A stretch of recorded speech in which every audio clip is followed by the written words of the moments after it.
Right now, the story everyone is talking about is the renewed pressure on Bello Turji and the wider security situation in the northwest, and it is important to explain it clearly so everyone can understand what is really going on. Bello Turji is still alive, but the space around him is getting smaller, and that is the key point people need to understand. The government has not announced that he has been captured or taken out, but there is strong pressure on his movement, his fighters, and the areas where he once operated freely. This pressure did not start today, but it has clearly increased in recent months. And that is why people are saying things like he is finished. Please like this video and subscribe to the channel so you don't miss updates like this. And let's continue. What we are seeing now is a situation where security forces are no longer giving room for armed groups to move openly the way they used to. Many camps have been broken up, supply routes have been disturbed, and some fighters have either surrendered or fled. This does not mean the problem is completely over, but it shows that the approach has changed. The focus is now on sustained pressure, intelligence gathering, and blocking escape routes. This kind of approach takes time, and it does not always come with loud announcements, but it can be more effective in the long run. If this explanation is making sense so far, please like this video and subscribe, because your support helps the channel grow. Bello Turji himself has reportedly been forced to move constantly, avoiding areas that were once considered safe. When a leader is always on the move, it affects coordination, planning, and control over fighters. This is why some of his followers have been weakening or breaking away. Fear, confusion, and lack of trust start to grow inside such groups. This is how many violent groups collapse, not in one dramatic moment, but slowly, as pressure builds from all sides. Please remember to like this video and subscribe, and share it with others who want clear explanations.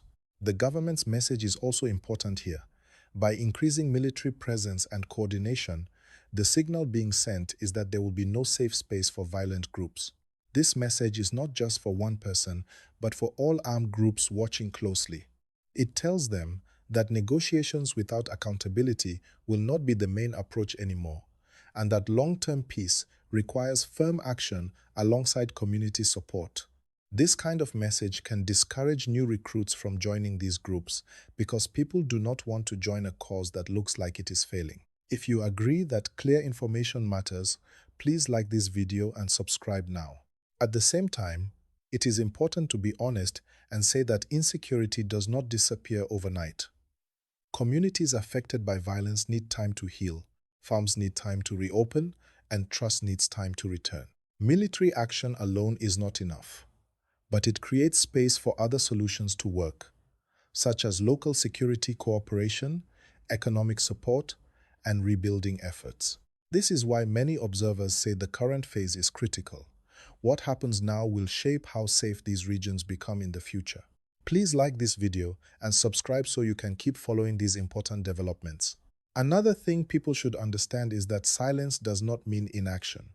Sometimes, the most effective operations are not talked about in detail, especially when they involve tracking and intelligence. The goal is to avoid giving targets advance warning. That is why you may not hear daily dramatic updates, but the pressure continues quietly. This can be frustrating for the public, but it is often how serious security work is done. If you appreciate calm and clear explanations like this, don't forget to like the video and subscribe. For ordinary Nigerians, the most important question is simple. Will this make life safer? The hope is yes, but safety comes from consistency, not one-time actions.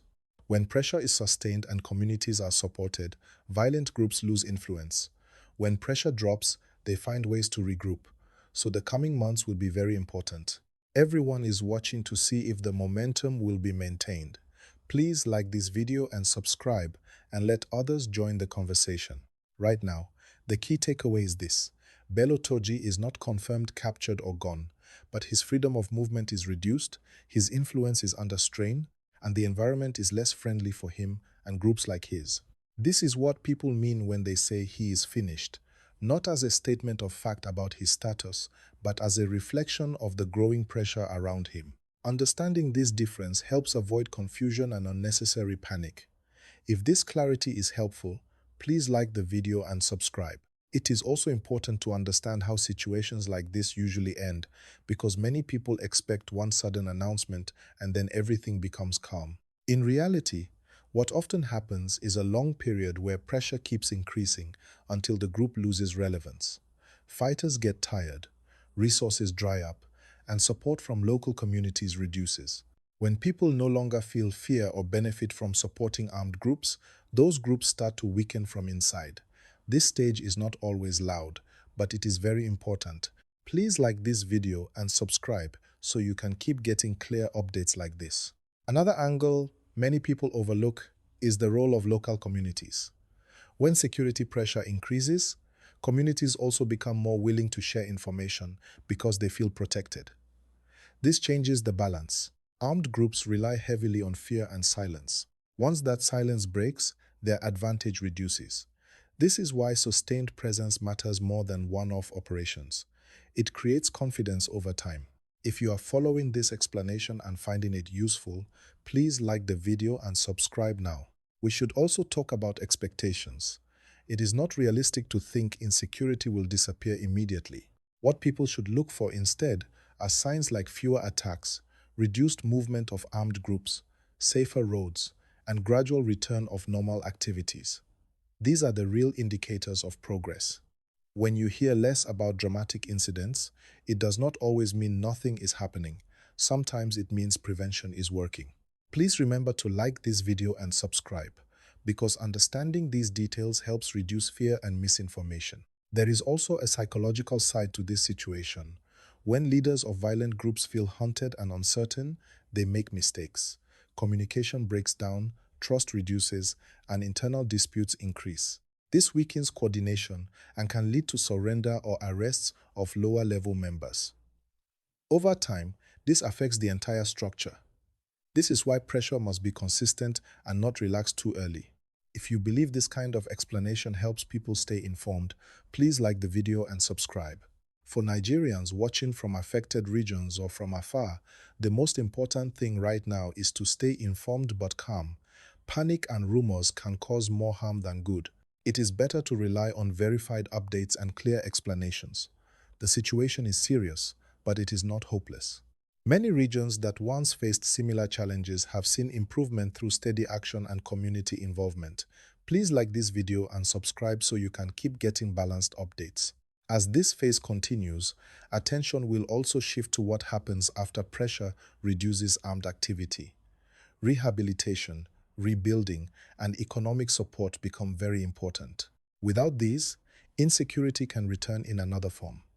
This is why many experts say security is not only about force, but also about follow-up. The coming period will show how well these aspects are handled together. If you want us to keep breaking this down in simple and clear English, please like the video and subscribe.